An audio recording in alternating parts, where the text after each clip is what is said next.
नमस्कार मित्रांनो, मैत्रिणींनो, भावांनो, बहिणींनो. तर हे बघा, सगळ्या कोंबड्या आपल्या इथे गहू खात आहेत.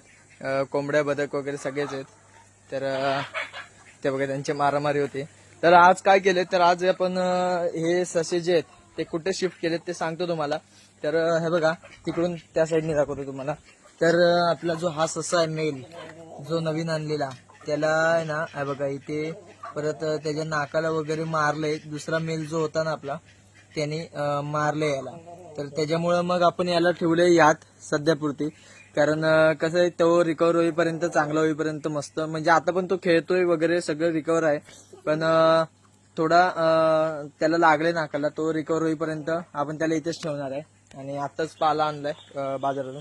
आणि ते ससे कुठे आहेत, तर ते ससे दाखवतो तुम्हाला. तर त्यांच्या भानगडीमध्ये, म्हणजे त्यांची जी मस्ती झालेली, त्याच्यानंतर ते दोन ससे आपले बाहेर पडलेले. तर एक इथे होता आणि एक इथे फिरत होता. तर त्यांना आपण सगळ्यांना टाकले यात, हे बघा.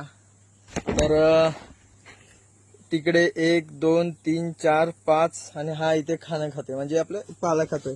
तर असे 6 ससे आपण यात सोडलेत. तर यात सोडल्याचं एक दुसरं कारण म्हणजे काय, की यांना स्पेस तेवढी भेटेल. कारण तो पिंजरा खूपच, म्हणजे खूपच लहान आहे. मला वाटतं तो 2x2 किंवा 1.5x1.5चा पिंजरा आहे. तर त्याच्यात एवढे राहणे तसं जरा वेगळंच वाटत होतं. हे बघा, इकडे आलाय.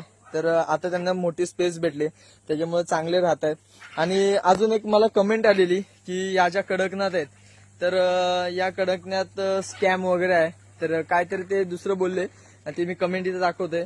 तर म्हणले की स्कॅम आहे. तर मी त्यांना एवढंच उत्तर दिलंय की तुम्ही या, प्रत्यक्षात बघा, माझी युट्यूबची प्रोफाईल बघा आणि इन्स्टाची प्रोफाईल बघा, आणि नंतरला समोर या तुम्ही आणि स्वतः इथे येऊन बघा. हे बघा, या कडकनाथ आहेत ते ओरिजिनल आहेत.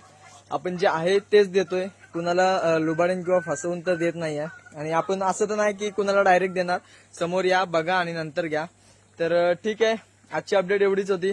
तर व्हिडिओ आवडल्यास नक्की लाईक करा, शेअर करा आणि आपल्या चॅनलला सबस्क्राईब करायला विसरू नका, जेणेकरून सगळे व्हिडिओ तुमच्यापर्यंत लवकरात लवकर पोहोचतील. तर आता भेटूया नेक्स्ट व्हिडिओला, तोपर्यंत बाय.